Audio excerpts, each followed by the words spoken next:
ఆ విఘ్నేశ్వరుడి దగ్గరికి వెళ్ళి ఒక నమస్కారం చేశారనుకోండి, లక్ష్మీ కటాక్షం ఇటు విష్ణు కటాక్షం రెండూ లభ్యమవుతాయి. అటువంటి అసలు వాళ్ళిద్దరూ వేరుగా ఎప్పుడూ ఉండరు. పార్వతీ పరమేశ్వరులనండి, లక్ష్మీనారాయణులనండి, సీతారాములనండి, ఎప్పుడూ వాళ్ళు ఇద్దరూ ఒకటే అయి ఉంటారు.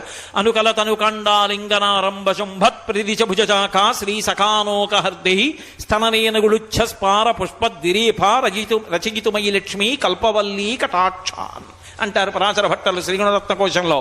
పెద్ద పెద్ద పువ్వులతో ఉన్నటువంటి తీగ ఒక చెట్టుని బాగా అల్లుకున్నప్పుడు ఆ పువ్వులు చెట్టు కాండమనకు ఒత్తుకుంటే ఎలా ఉంటుందో అలా లక్ష్మీదేవి చేత ఆలింగనము చేయబడినటువంటి శ్రీ మహావిష్ణువు నీలతోజిత మధ్యస్థ విద్యుల్లేకే భువాస్వర, నీలం నల్లని మబ్బు మీద మెరుపుతీగ ఉంటే ఎలా ఉంటుందో అలా కలిసి ఉంటారు.